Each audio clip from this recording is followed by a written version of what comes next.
순종의 모범이 되신 그리스도. 네. 우리 사랑하는 지뜨리 가족 여러분, 우리는 종종 신앙생활 속에서 이렇게 순종이라고 하는 이름을 듣게 됩니다. 그런데 여러분, 순종이라고 하는 것이요, 결코 가볍지만은 않습니다. 그것은 여러분, 내 뜻을 꺾어야 하는 어떤 아픔도 있어야 되고요, 눈물을 흘리면서 내려놓아야 하는 깊은 영적인 싸움이 바로 순종이기 때문에 그렇습니다. 오늘 우리가 우리의 고백 가운데 찬양을 불렀지만, 가고 선다는 것, 안고 일어선다는 것, 쉬운 것 같지만 결코 쉬운 일이 아닙니다. 그냥 걸어가는 인생의 길이 아니기 때문에, 그냥 우리가 이런 길을 걸어가는 것처럼 가라 서라 이렇게 말씀하신 것이 순종이 아니라, 우리의 인생의 여정 가운데 가고 선다는 것, 우리가 멈출 줄 안다는 것, 또 가야 한다는 것, 올라가야 되고 내려가야 되는 모든 일들이 결코 쉽지 않은 일이다라고 하는 거죠. 결코 함부로 생각할 수 없는 것입니다. 그런데 우리는 입으로는 찬양을 잘합니다. 말도 잘합니다. 근데 순종의 뜻이 과연 무엇인지를 잘 알지 못하고 순종 이야기를 잘하기 때문입니다. 오늘 본문이 히브리서 5장 8절의 말씀에는요, 우리에게 아주 충격적인 고백을 하나 들려주게 되는데, 이렇게 말씀하십니다. 그가 아들이시라도 라고 말씀을 시작합니다. 받으신 고난으로 순종함을 배웠다라고 하는 거예요. 하나님의 아들이신 예수 그리스도도, 자, 다시 들으셔야 돼요. 하나님의 아들이신 예수 그리스도가 하신 그 순종은 무엇을 통해서 완성됩니까? 고난을 통해서 완성이 되었다, 이렇게 말씀을 드릴 수 있는 거예요. 그분은 하늘의 보좌를 뒤로 했습니다. 그리고 사람의 몸을 입고 이 땅에 오셨어요. 그리고 십자가를 향한 길에서 주님은 피하고 싶어 하셨습니다. 그래서 이렇게 고백을 해요. 아버지여, 이 잔을 내게서 지나가게 하옵소서라고 말씀을 하죠. 그런데 결국에는 어떻게 합니까?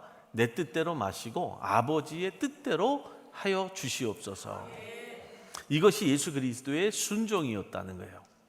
오늘날 우리에게 이 순종이라고 하는 것이 예수 그리스도 한 분의 말씀이 되어서는 결코 안 됩니다. 예수 그리스도의 순종은요, 몸으로 눈물로 피 흘리심으로 순종이 우리에게 무엇인지를 친히 보여주셨던 분이시다라고 하는 거예요. 사랑하는 여러분, 오늘 우리는 그 주님의 순종을 바라봅니다. 주님의 순종을 바라보면서 나의 순종은 어디쯤 와 있을까라고 하는 것을 한번 돌이켜 봐야 된다는 거예요. 나의 순종은 과연 어디쯤에 있는 것일까? 그리스도의 순종이 과연 나의 길이 될 수 있을까? 그리고 그분의 고난이 나의 순종을 이끌 수 있는 힘으로 나타날 수 있을까라고 하는 거예요. 우리는 순종에 대해서 너무 쉽게 생각을 하다 보니까 교회에 나오는 것이 순종이고, 예배 드리는 것이 순종이고, 기도하는 것이 이렇게 순종이라고 생각하지만, 예수 그리스도의 순종을 생각해 보면 그 고난의 끝이 과연 어디일까를 한번 생각해 보게 된다는 거죠. 이 시간 성령께서 여러분들의 마음을 부드럽게 만져주기를 간절히 소망합니다. 그리고 순종이라고 하는 단어 앞에 다시 무릎 꿇고 은혜 있는 자의 삶을 살기를 예수의 이름으로 축원합니다. 자, 그렇다면 먼저 그리스도의 고난과 순종을 우리가 바라봐야 되는데, 히브리서 5장 8절로 9절의 말씀을 다시 한번 보면 이렇게 말씀을 하세요. 우리 다 같이 한번 정독하겠습니다. 그가 아들이시라도 받으신 고난으로 순종함을 배워서 온전하게 되었은즉 자기를 순종하는 모든 자에게 영원한 구원의 근원이 되셨다. 아멘. 사랑하는 우리 지뜨리 가족 여러분, 예수 그리스도는요, 하나님의 아들이셨습니다. 그분은 하늘의 영광 가운데 계셨고, 천사들의 경배를 받으셨고, 영원한 하나님의 본체이셨어요. 믿으십니까? 그런데 오늘 본문이 이렇게 말씀을 해요. 그가 아들이시라도. 다시 한번 생각해 보면, 그가 하나님의 아들이시지만 그분도 고난을 통해서 순종을 배웠다라고 하는 그 이야기가 전제로 우리 가운데 말씀이 되고 있다는 거예요. 이 말씀은요, 정말 놀라운 진리의 말씀입니다. 예수 그리스도는 죄가 없으신 분이십니다. 완전하신 분이 그렇다면 왜 순종하는 법을 배워야만 했을까라고 하는 거예요. 그 순종하는 법을 배워서 하나님의 거룩한 뜻을 나타내는 분으로 왜 나타나셨을까라고 하는 거죠. 그것은 바로 우리를 위한 대속자의 길이었기 때문이라고 하는 거예요. 육신을 입은 인간의 자리에서 직접 거리신 순종의 모범을 우리에게 보여주시기 위함이셨다라고 하는 거죠. 그래서 그분의 순종은요, 굉장히 놀라운 순종이고 은혜의 순종이다라고 하는 거예요. 예수 그리스도께서 이 땅에 오셔서 받으신 고난은 단지 육체의 고통을 넘어선 순종이었어요. 우리가 이 사실을 분명히 먼저 알아야 돼요. 여러분, 그분은 오해받았습니다. 가까운 제자들에게 버림을 받았고 가장 깊은 외로움 속에서 아버지의 뜻만을 붙잡아야 됐다라고 하는 거예요. 우리의 순종도요, 결코 예수 그리스도의 뜻만을 붙잡고 사는 그 순종이 반드시 되어야 돼요. 누군가의 이야기를 통해서, 누군가의 어떤 삶의 모습을 통해서 되어지는 순종도 분명히 있을 수 있겠지만, 우리의 순종도 오직 예수 그리스도의 뜻을 붙잡고 하는 순종이 반드시 복된 순종임을 성경이 증거하고 있는 거예요. 겟세마네 동산에서의 땀은 어떻게 떨어졌습니까? 피처럼 떨어졌습니다. 십자가 위에서 나의 하나님, 나의 하나님 어찌하여 나를 버리십니까? 라고 하는 그 외침은 우리의 모든 고통과 절망의 바닥까지 내려오신 주님의 동행하셨음의 증거라고 하는 사실을 분명히 우리 가운데 보여주고 있는 거예요. 끝까지 당신의 죽으심을 목전에 두고도 우리를 놓지 않기를 원하셨던 그리스도의 순종을 우리가 배워야 된다는 거예요.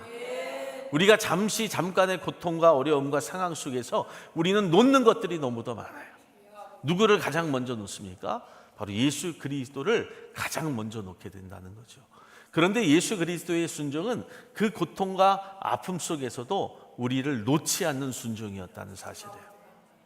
그럼에도 그 고난의 자리에서 주님이 어떻게 합니까? 아버지의 뜻에 순종하겠다는 거예요. 아버지의 뜻이 뭐예요? 우리를 구원하시고자 하시는 하나님의 거룩한 사랑과 열망이었기 때문이라고 하는 거예요. 그것이 아버지의 뜻이었어요. 그 아버지의 뜻을 내가 아버지의 뜻대로 하겠습니다라고 하는 거예요. 그러니까 우리의 거룩한 고백과 순종도 바로 그와 같아야 돼요. 나도 아버지의 뜻대로, 나도 예수 그리스도의 뜻대로 내가 세상의 것 잡지 않고 오직 그리스도의 뜻에 따라서 내가 이것 거룩한 것 놓지 않고 살겠습니다라고 한 그 고백, 이것이 우리 성도들의 고백이 되어야 된다는 거예요. 그것이 우리의 순종이 되어야 된다는 거예요. 할렐루야. 여러분, 순종은요, 고난 없이 배울 수 없습니다. 그냥 평탄한 어떤 신앙과 어떤 삶의 모습 속에서 순종을 배울 수 있겠습니까? 결코 그럴 수 없습니다. 순종은요, 고난의 연속입니다. 그리고 사랑도요, 고난 없이 증명이 될 수 없습니다.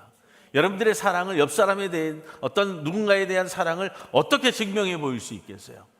다이아몬드로요? 어떤 물질로요? 여러분, 다이아몬드와 물질은 언젠가는 변하게 되어 있습니다. 그런데 그리스도의 사랑으로 끝까지 붙잡고 하는 그 사랑은 여러분 변함이 없다라고 하는 거죠. 그래서 사랑도 고난 없이 증명이 될 수 없다는 거예요. 예수 그리스도의 십자가 없이 어떻게 그 사랑이 증명이 될 수 있겠어요?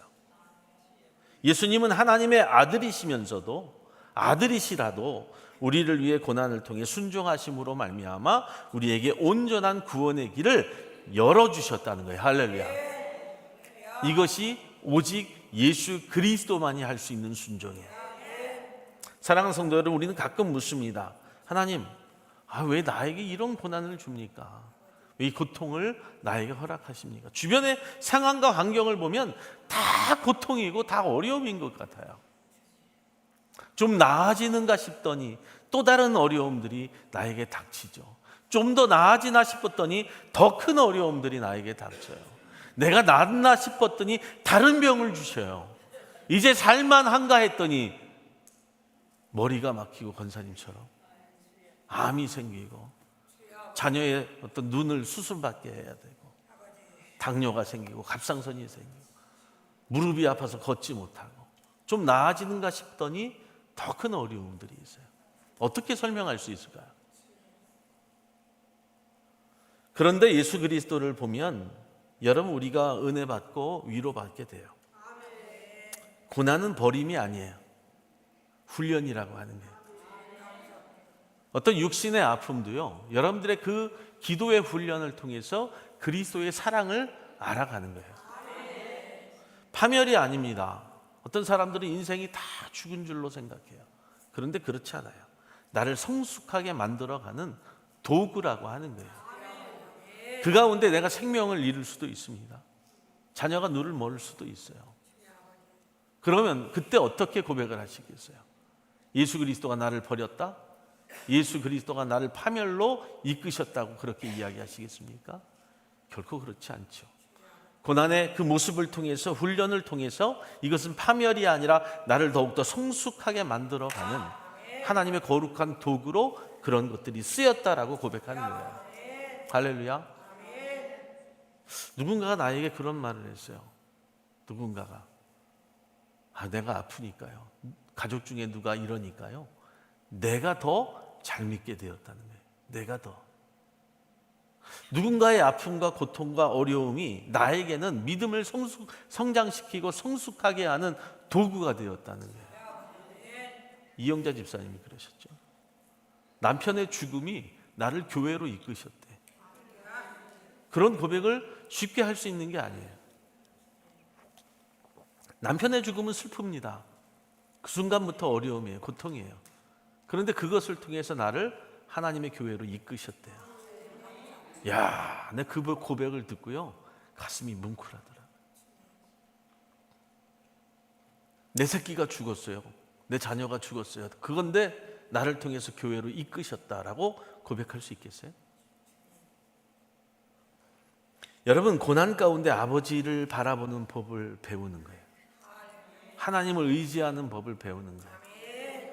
우리 임정희 권사님도 그러셨던 것 같아요. 남편이 아플 때는 교회도 제대로 못 나오고 힘들고 그랬는데 죽고 나니까 더 잘 믿는다는 거예요.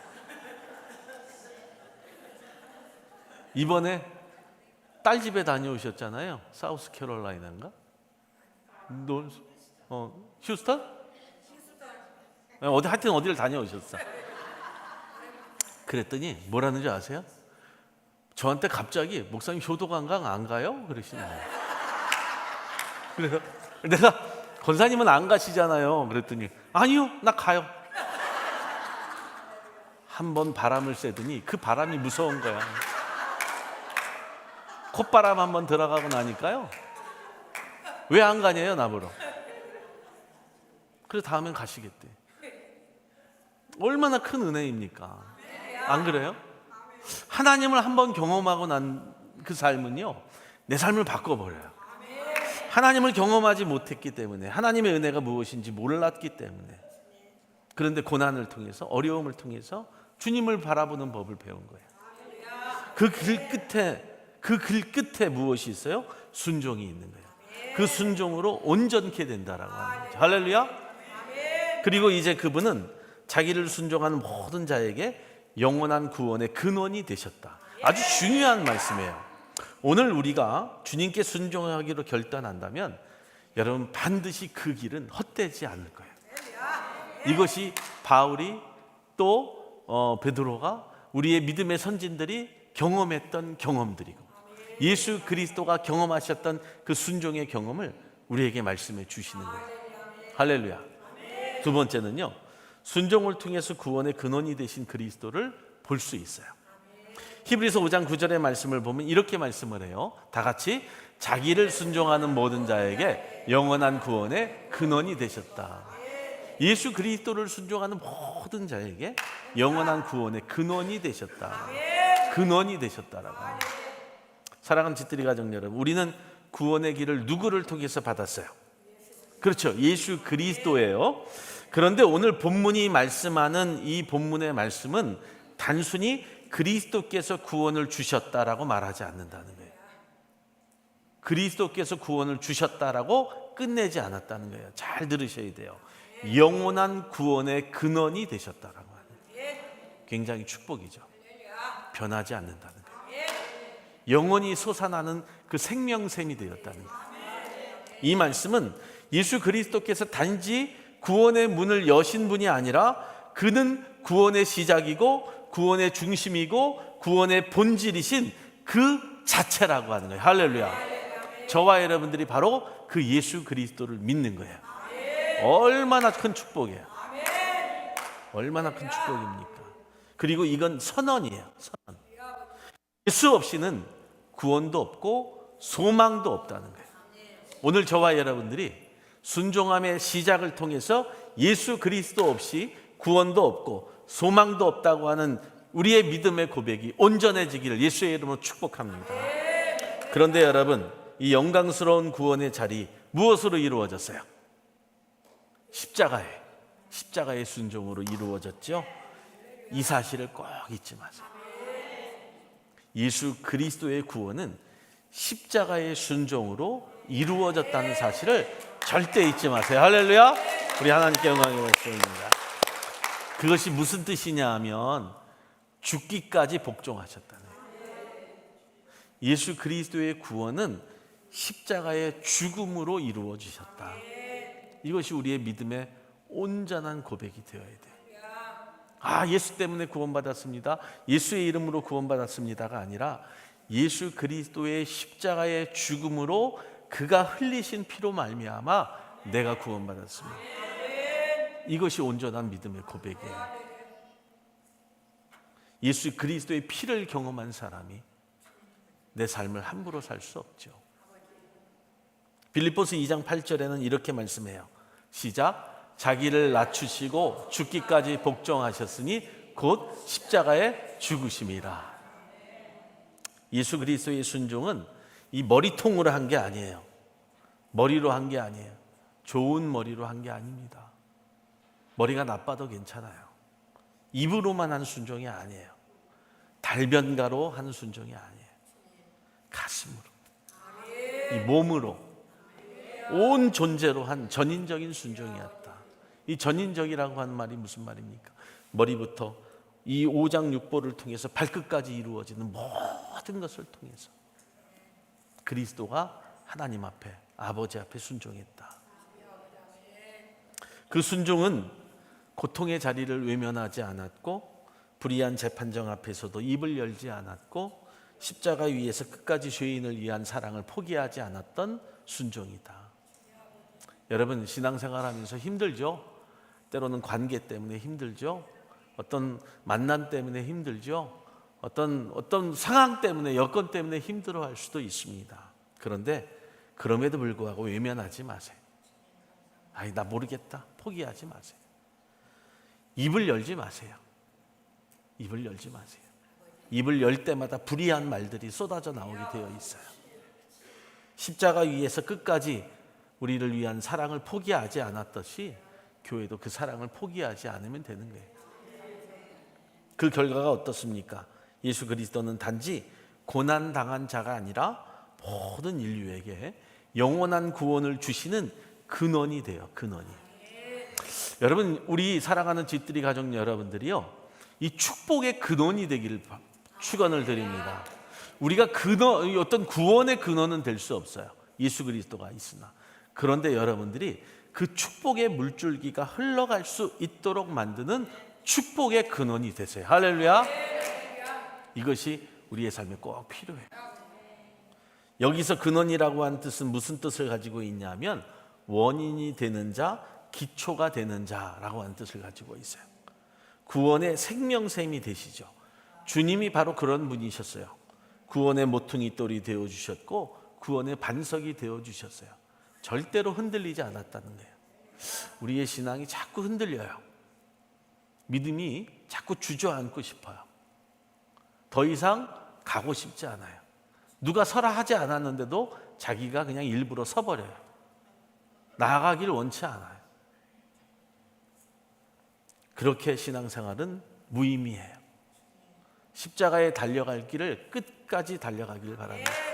그런데 그 십자가의 길은 반드시 아셔야 돼요. 죽음이에요. 하지만 예수님은 우리의 구원의 출처이자 토대가 되어주셨다는 사실을 잊지 마시고, 예수 없이는 어떤 인간도 구원에 이를 수 없어요. 아무리 목사 헤라베지면 어떻습니까? 목사의 뭐 5대를 이어가고 6대를 이어가면 뭐 하겠어요? 예수 없이는 구원을 이룰 수 없어요. 사실 우리가 구원받았다라고 하지만 그리스도 예수에 대한 순종 없이는 구원에 이룰 수 없다는 사실을 여러분들이 반드시 고백해야 돼요. 지금 가지고 있는 물질 때문에 구원을 얻을 수 없어요. 자, 보세요. 조금 나아질만 하니까, 조금 살만 하니까 죽음이라고 한 두려움이 나의 문 앞에 서 있잖아요. 그것을 어떻게 이겨갈 수 있겠어요? 기도하는 것 외에는 할 수 없잖아요. 주님 앞에 무릎 꿇고 내 심정을 토로하는 것밖에 할 수 없잖아요. 믿음은 단순한 동의가 아니에요, 여러분. 이렇게 되기를 원합니다 라고 하는 그 동의가 아니에요. 바라는 것이 믿음이 아니에요. 속으로 말했다고 되는 것도 아니고요. 내 입으로 고백했다고 되는 것도 사실 아니에요. 믿음은 순종으로 증명이 된다. 다시 말씀을 드리면 죽음으로 증명이 된다. 죽음으로. 근데 그 죽음은요, 나를 칼로 베서 죽여라 이게 아니잖아요. 내가 그리스도 예수 앞에 온전한 복종이 바로 그리스도의 죽음을 보고 쫓아가는 거예요. 예수님께서 순종으로 구원을 이루어 주셨듯이 우리도 순종으로 그분의 구원을 받아 누리게 되는 거예요. 그러면 너희가 살리라 라고 말씀합니다. 나는 주님의 음성에 순종하고 있습니까? 그분의 십자가 앞에서 내 삶은 진정으로 복종하고 있는가? 내 의지대로, 내 식대로, 내 방식대로 살아가려고 하는 것은 아닌가? 나는 내 삶의 모든 영역에서 예수님을 정말 나의 구원의 근원으로 모시고 고백하면서 살고 있는가? 주님의 말씀에 순종하면서 나는 구원의 기쁨을 날마다 누리며 살고 있는가? 한번 내 삶을 돌이켜보는 이 시간이 되기를 예수의 이름으로 축복합니다. 세 번째는요, 순종을 통해서 영광을 얻으신 그리스도를 바라보는 거예요.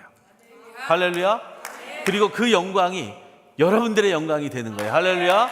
우리 하나님께 영광의 박수 먼저 올려주시겠습니다. 히브리서 5장 10절에 분명히 말씀을 해요.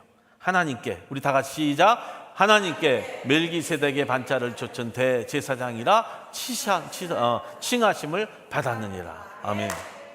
여러분들이 그 멜기세덱의 반차를 쫓은 대제사장이라고 여러분들도 그 칭함을 받은 자들이라고 하는 거예요.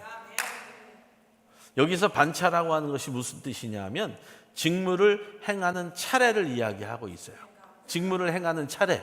자, 하나님께 멜기세덱의 반차를 쫓은 대제사장이라 라고 할 때 그 멜기세덱의 반차를 쫓은 대제사장이 신약의 시대에 와서 누구예요? 예수 그리스도예요. 그럼 지금에 와서는 그가 누구예요? 네, 그렇죠. 나예요. 여러분들이라고 하는 거예요. 그 직무를 쫓아가는 거예요. 예수 그리스도의 삶을 쫓아가는 거예요. 할렐루야. 그것이 우리에게 영광이 되는 거예요. 자, 예수 그리스도의 그 삶을 쫓아가다 보니까 나도 고통당하고 아파하고 힘들어하고 죽음의 그늘 앞에서 나를 두려워하고, 그런데 진짜 죽게 되잖아요. 그럼에도 불구하고 그 자리를 쫓아가는 거예요. 그런데 그것이 영광이래요. 영광이래요.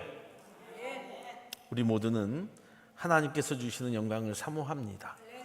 그리스도께서 보여주신 영광의 길을 우리가 갑니다.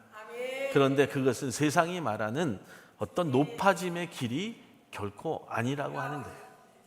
예수님께서 받으신 영광은 순종이라고 하는 그 좁은 길 끝에서 마지막에 주어진 거예요. 마지막에 주어진 거예요. 죽음이라고 하는 마지막 그 끝 문턱에서 나를 살려주시는 거예요. 사일이라고 하는 그 사흘이라고 하는 죽음의 끝 문턱 끝에서 썩어서 냄새나는 그때 하나님이 그를 살려주시는 거예요.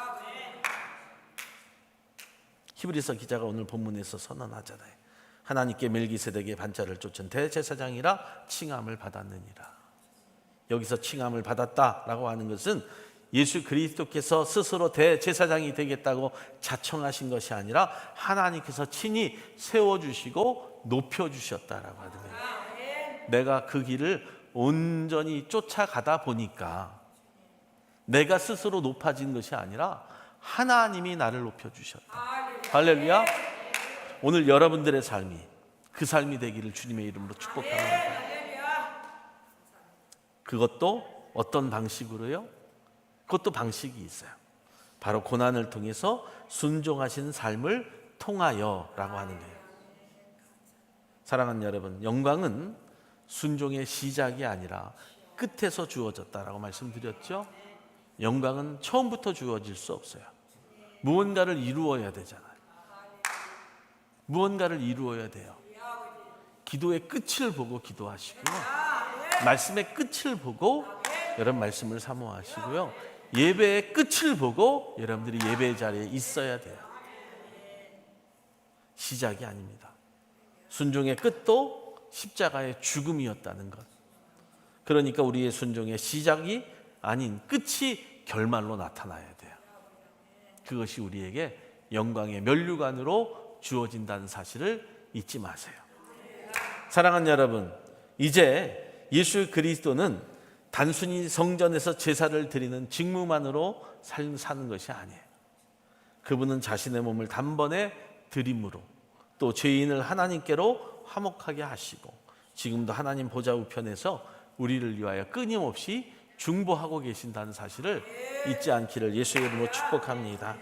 히브리서 7장 25절에 이렇게 말씀하시거든요.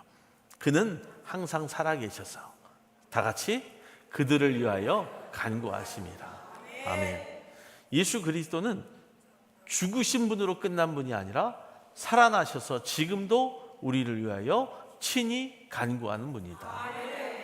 예수 그리스도의 순종은 단순히 과거의 사건으로 끝난 것이 아니라 지금도 우리를 향한 사랑의 중보로 계속하고 계시다라고 하는 거예요. 사랑하는 여러분, 이 모든 사역의 중심에 하나님의 인정이 있다는 사실을 또한 잊지 마세요. 여러분, 예수 그리스도가 그렇게 행하는 이유가 있어요. 그렇게 행하시는 이유가 반드시 존재하기 때문이라고 하는 거예요. 왜일까요? 여러분, 하나님이 예수 그리스도를 이렇게 인정하세요. 그는 나의 아들이요 나의 기뻐하는 자라. 하나님이 우리를 또 그렇게 인정하시기 때문에 그래요. 우리가 하나님의 아들이고 우리가 하나님이 기뻐하시는 자이기 때문에 예수 그리스도가 생명의 근원이 되셔서 지금도 우리를 위하여 간구하시고 하나님 앞에 거룩한 순종으로 보여주신다는 거예요. 이 고백이 예수 그리스도의 삶 전체에 흐르는 하나님의 선언이라고 하는 사실을 잊지 마시고 그 순종을 통해 주어진 최고의 영광이 성도의 영광이라고 하는 사실을 잊지 마시고 오늘도 우리 사랑하는 성도들 주님께 순종함으로 말미암아 하나님의 아들 되시고 하나님이 기뻐하시는 믿음의 거룩한 자들 되시기를 예수의 이름으로 축원합니다. 축원합니다. 우리 하나님께 영광의 박수 올립니다.